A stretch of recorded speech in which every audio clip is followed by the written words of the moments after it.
So I'm really pleased to introduce Beatriz B. Paniagua. Paniagua is the Assistant Director of Kitware's medical computing team located in Carborough, North Carolina. In addition to her work at Kitware, she's also an adjunct assistant professor at the University of North Carolina in Chapel Hill, UNC, in the departments of orthodontics and computer science.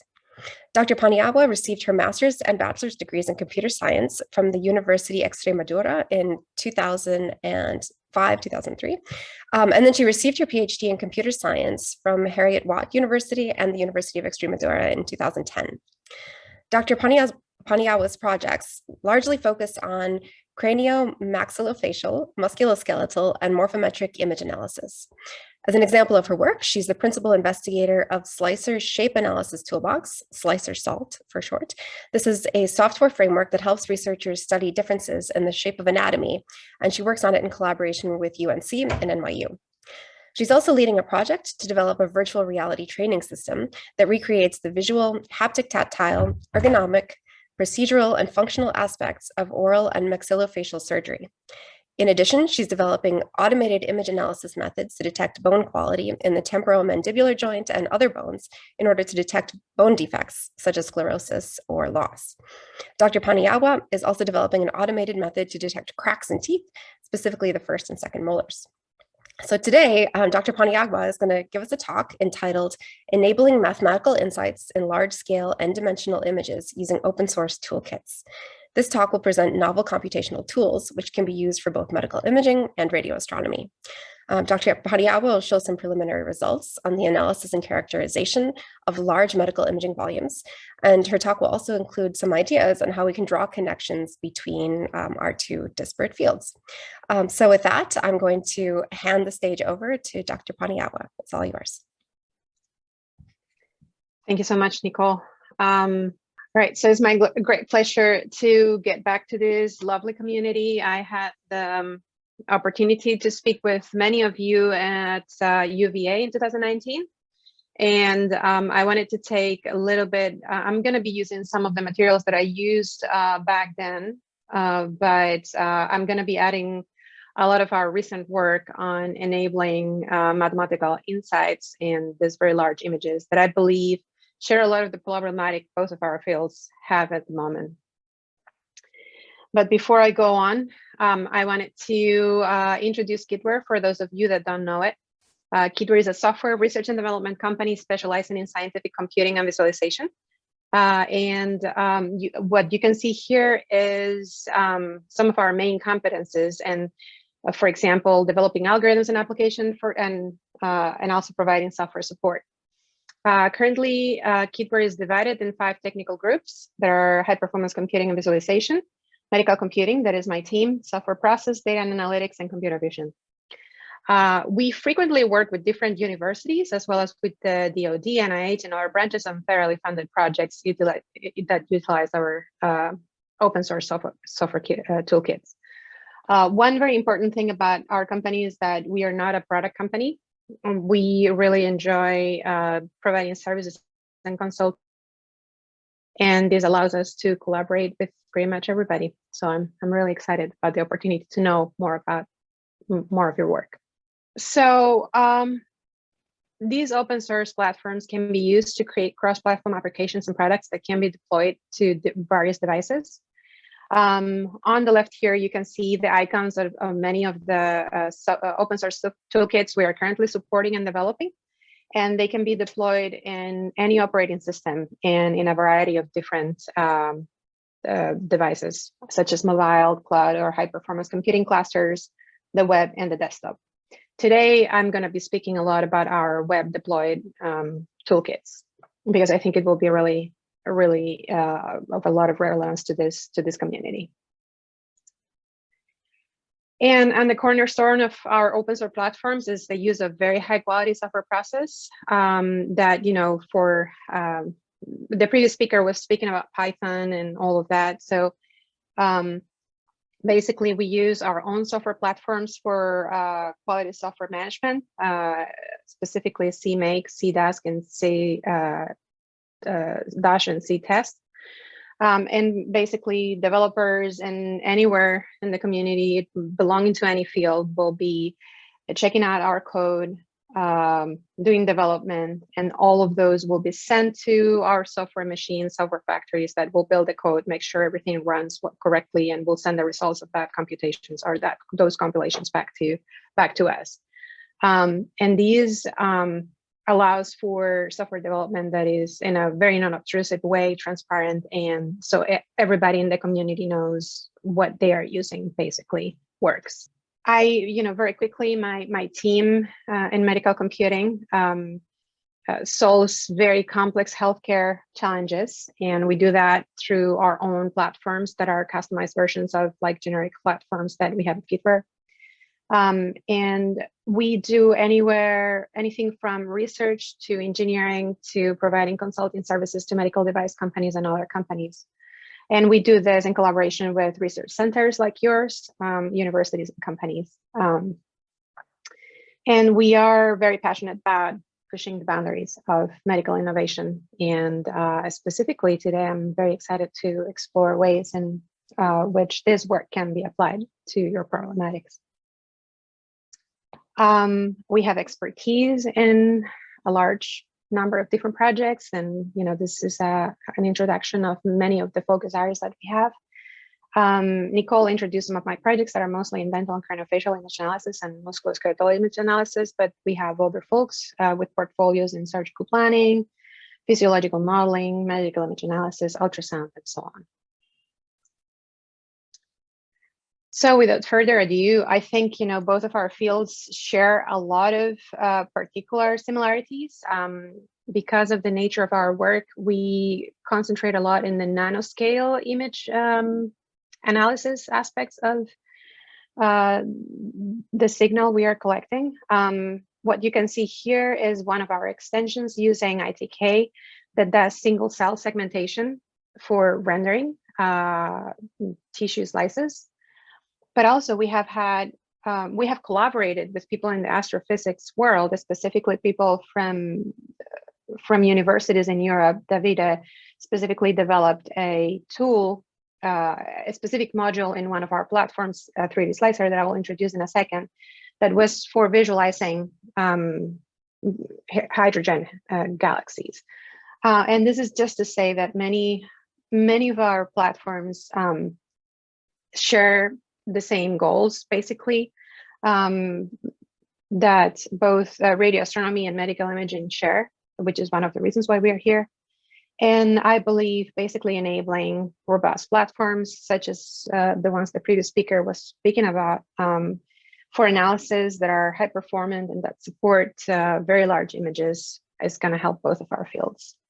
From my discussions with all of you 3 years ago, it is very clear that the radio astronomy field is an expert when it comes to acquisition and reconstruction,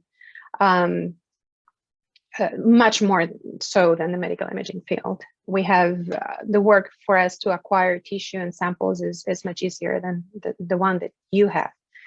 But I believe in medical imaging, we have been doing a lot of work on data sharing, visualization, and post-processing, as well as in analysis that can be applied to both of our fields. And this is going to be basically the focus of my talk today. When it comes to data sharing, I'm going to be talking about the work we have been doing in ITK, using also DASC and C standard as a compression library for very high performance data transfer. I'm going to discuss about, I'm going to present some of the visualization and processing work that we have done with 2 of our platforms called Paraview and 3D Slicer. And then all of them really can do analysis and signal processing on these biomedical scans that I feel is applicable to the field of radio astronomy as well. And most of our recent work also has been developing a PyTorch-based library that can do machine learning very efficiently in biomedical images. And that is MONAI, another of our open source toolkits. So the first tool that I would like to talk about, just because it's really relevant, there's a lot of work in the astronomy world that Paraview has done. is Paraview, that is a visualization and data analysis application created by Kitware and designed for analyzing extremely large data sets. Something specific about Paraview is that it's multi-platform. It can run in any operating system, but also can be run on desktop computers, distributed memory, high-performance computing resources, and even supports visualization on the web. That is the this lower panel you have here. Paraview can run in a client-server configuration. It can run anywhere or even in a remote server. And the client controls the visualization session while the server is connected to load and process the data.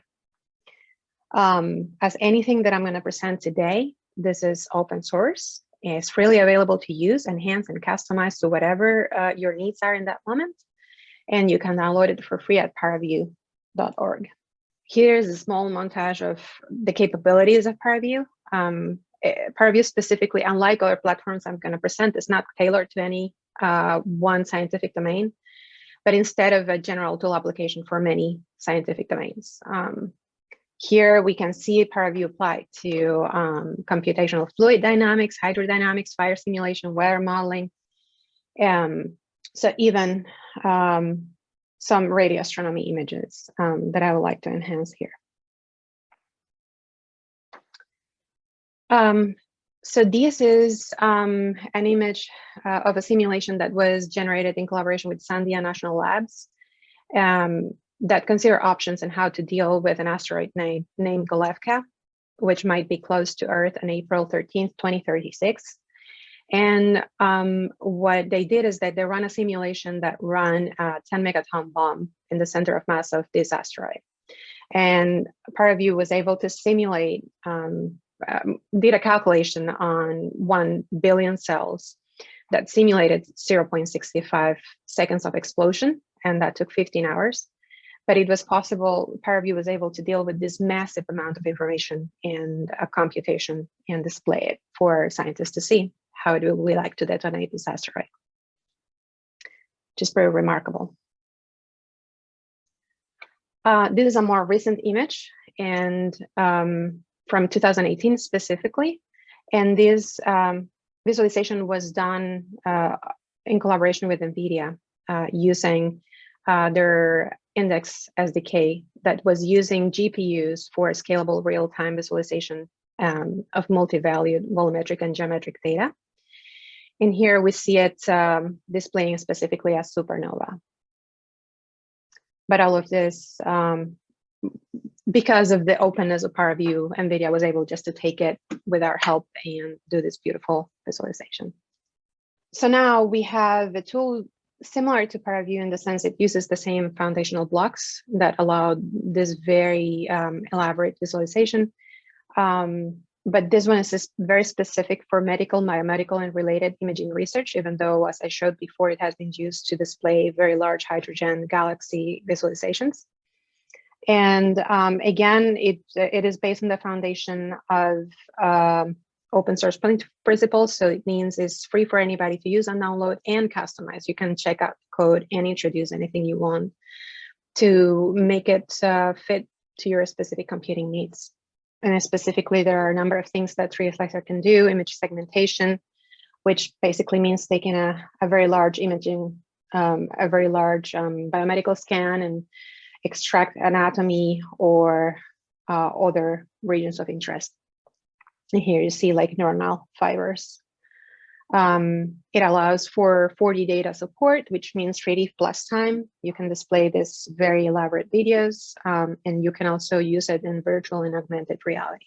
And then what I would like to use the rest of my talk, and there has been a little bit of a problem here with the size of those images, is the Insight Toolkit that I believe I have talked to all of you already. I did in 2019, but there have been like very relevant extensions to this toolkit that I believe are important to present today. The Insight Toolkit started back in 1999, so it already has come of age, funded by the National Library of Medicine. And it was created as a collection of tools just to analyze this full body scans histology.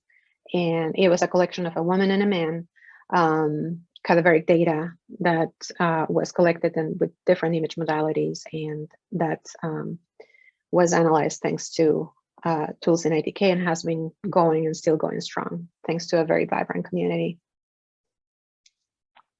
So there are a very large number of developers from very diverse labs that are working in ITK at the moment. It has a lot of lines of code, and it has been downloaded a very large number of times.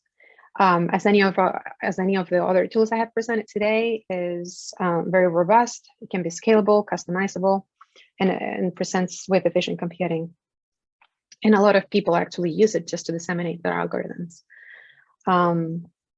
What you're seeing here is a display of microscopy, a microscopy scale that is basically analyzed using our tools and our visualization tools.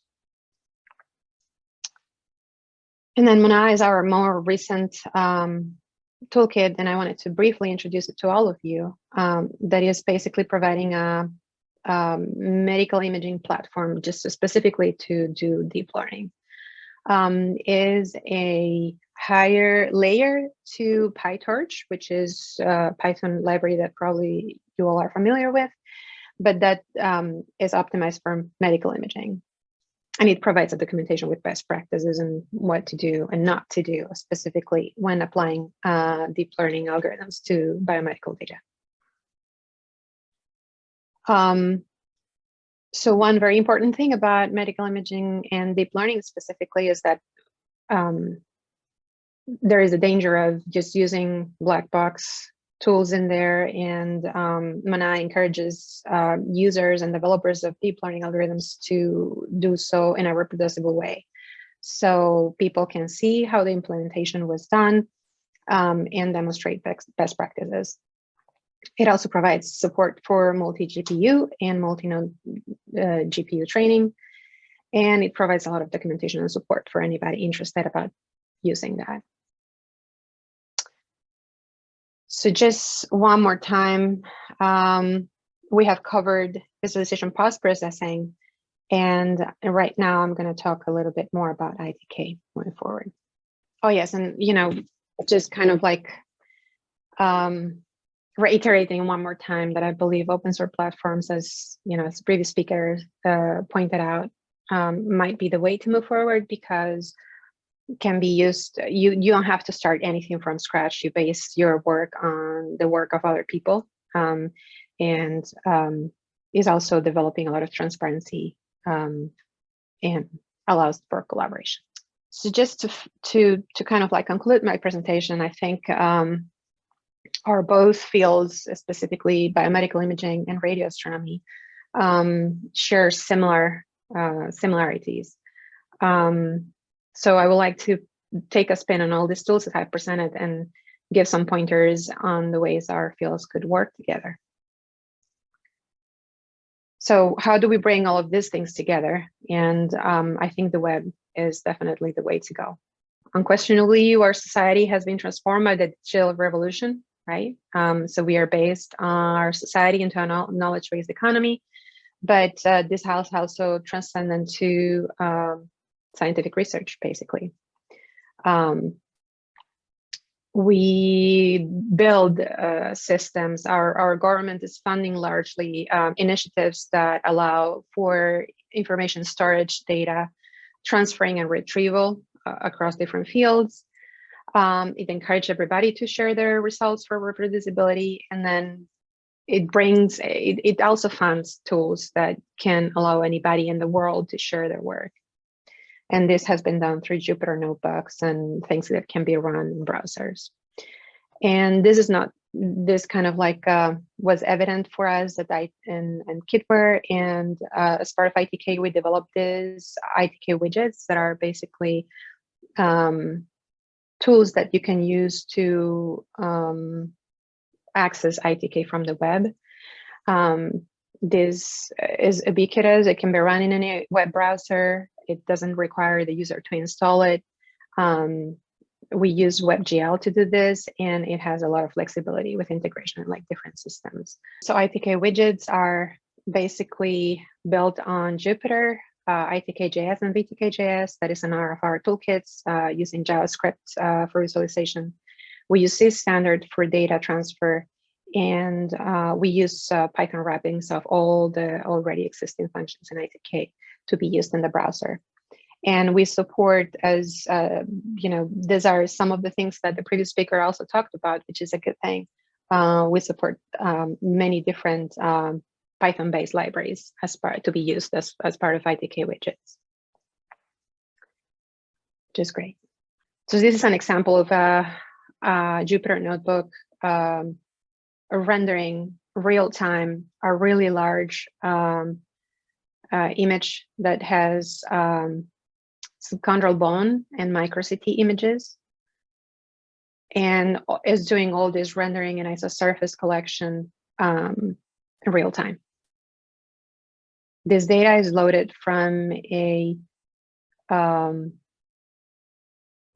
from disk, but is doing all the rendering real time through the browser.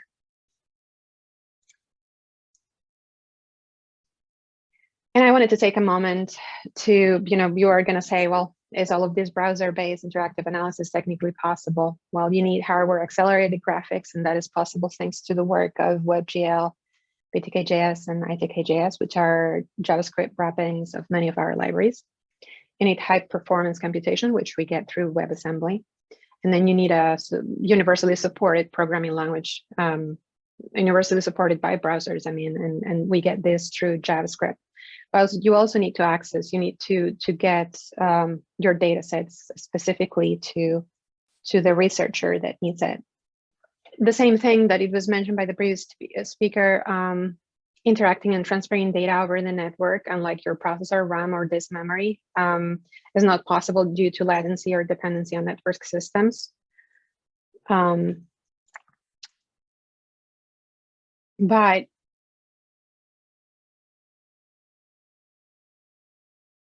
if we compress the data, as it was mentioned already, and we reduce the size of that data, all of a sudden this is possible. C standard is actually an open source library that was created by Facebook, now Meta, that allows to compress incredibly fast and incredibly effectively large data. So it's possible to transfer it over the internet. And thanks to this standard, it's possible to take a large image. Specifically, here we have a brain image, and transfer it over and visualize it over the web. And all of this is possible thanks to C standard.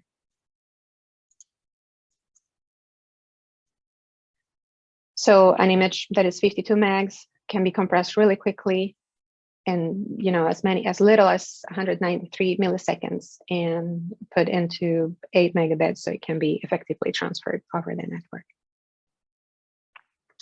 And these are just more examples of that. Specifically, this is a material science project that we have that is showing this material with microbeads, and it can be as many of 132 megabytes, or the bone micro-CT data set that you saw earlier in the earlier video that is 6.2 gigabits. And this just explains how Z standard deals with compressing this information that you have on your disk. And then it also uses that downsampled data to be visualized in the browser. So ITK widgets also supports Dask. That is this this toolkit that allows us to parallelize processing over very large data. This is a 3D fiber volume that can be very effectively visualized and manipulated interactively on the web. That we got, this demo is done in collaboration with the Lawrence Berkeley National Laboratory in California. And the video was taken in North Carolina, working with Jupyter Hub in California. So this allows for collaboration between very distributed teams. And these are my two last slides. Basically, you have, right now, we got a lot of funding from NIH to do all of this work that I have presented, but for neuroimaging, specifically light sheet microscopy images that are of even the up to the terabyte level of data sizes. And we are going to use all of these tools to be able to ultimately transfer data very efficiently between geo-distributed teams and also analyze it so we can quantify growth and atrophy of like individual cells. And again, this is, you're seeing an extremely large microscopy reconstructed brain image that can be also displayed over the web very efficiently. To conclude my talk, I believe the web provides an extremely powerful infrastructure for collaboration. It's really easy to, and more now in the times of COVID, where everybody is in their own homes, it's important to have an infrastructure that allows us to work effectively while we are all distributed in space. Analytical tools are now capable of effectively dealing with extremely large data sets. We have, due to compression or effectively interacting with large data or analyzing large data, we are now technically capable of extracting insights from these very large images. And then finally, I think open source tools are great because it encourages collaboration, reproducibility, and transparency in a way that very different fields like radioastronomy and medical imaging can work together.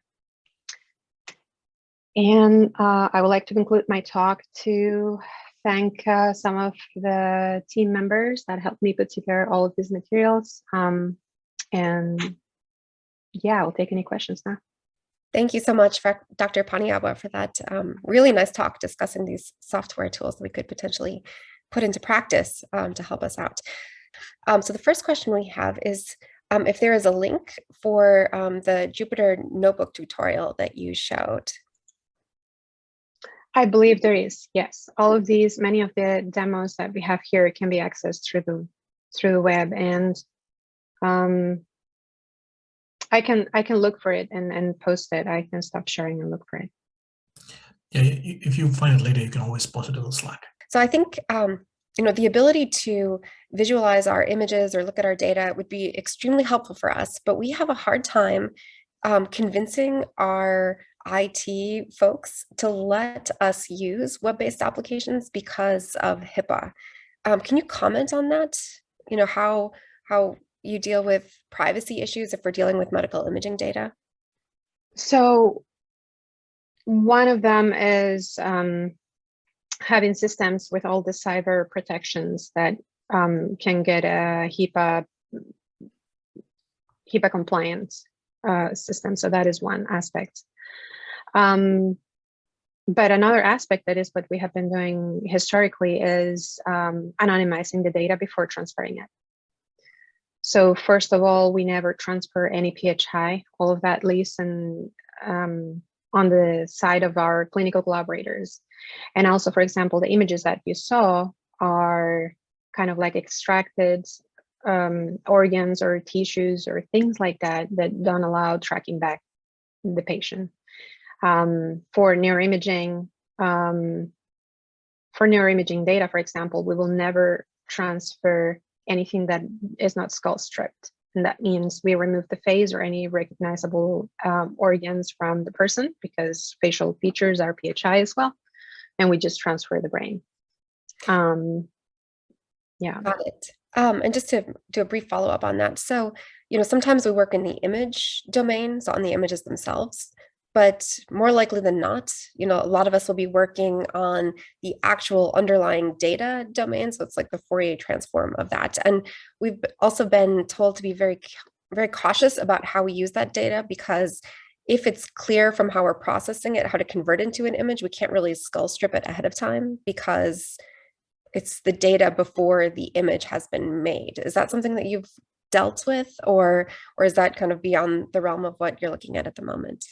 Yeah, we actually deal with reconstructed data.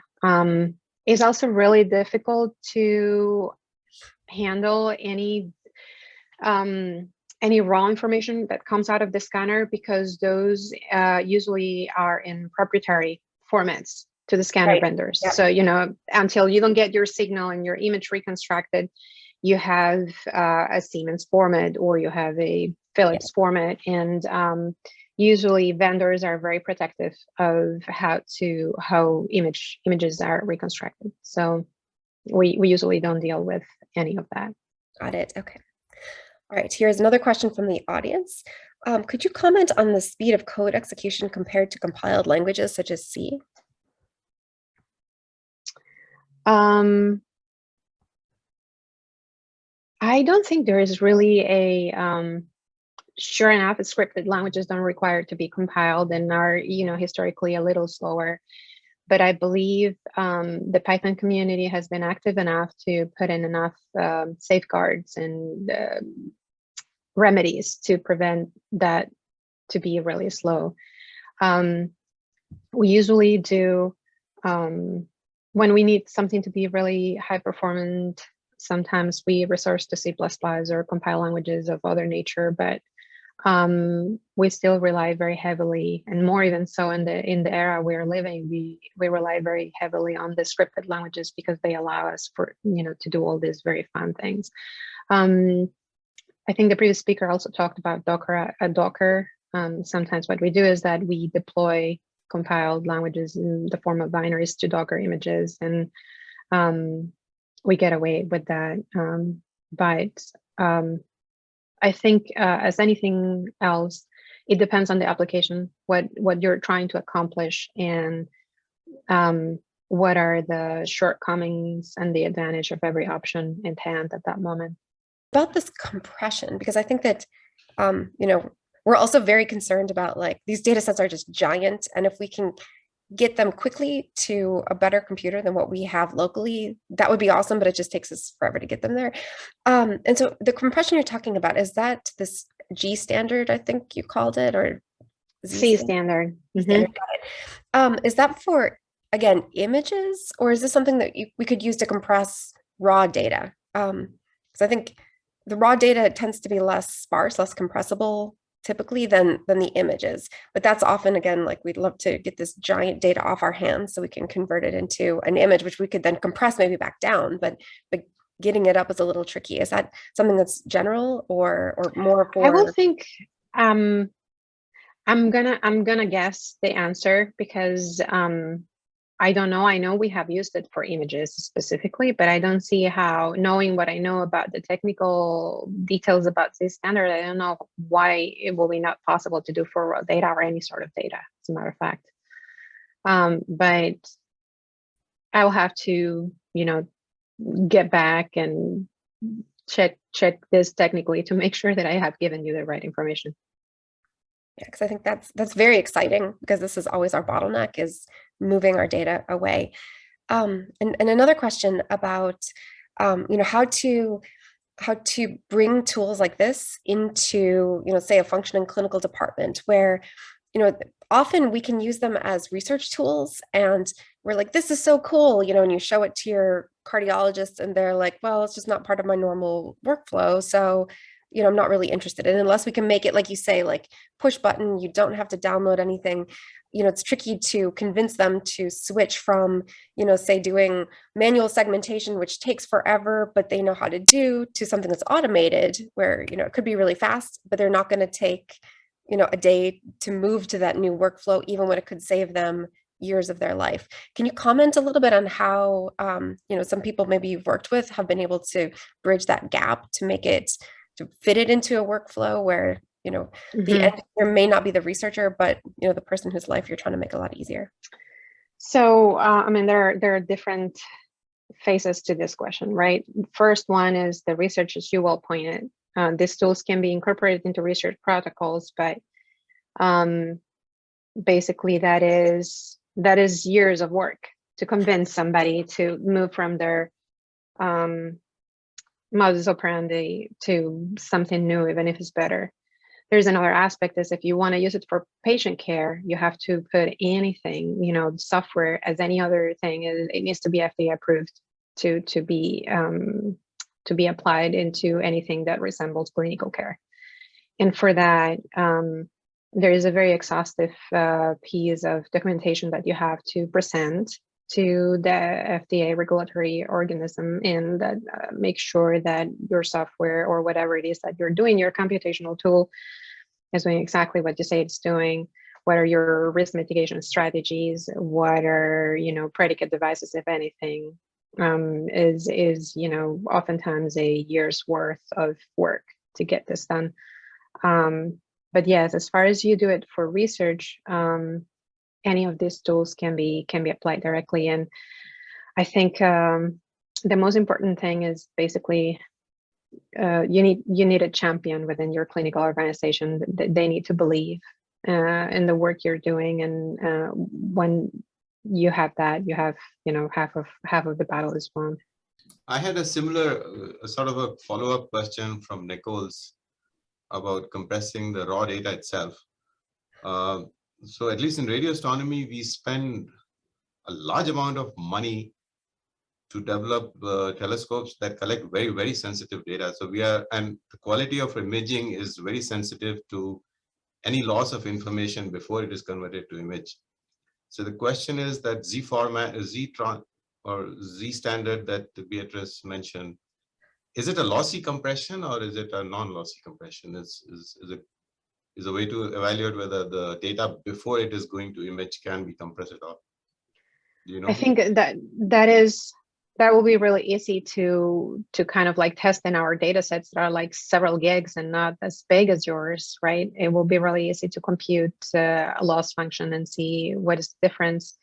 But as far as I know, those data sets are pretty similar to what they are uncompressed, as far as we can display them on the web. But you know, quantitatively, I don't know what is the loss, you know, out of my head. I mean, just to throw the quantitative numbers into the general consciousness of this group, the imaging dynamic ranges that come out of radio telescopes these days are upwards of 1 million to 1. So any loss of information prior to making image at that level or lower will be is not acceptable, basically. Right. I actually believe it has been a long time, but I got one of these images that you mentioned earlier in your talk, one of these formats, FISTs.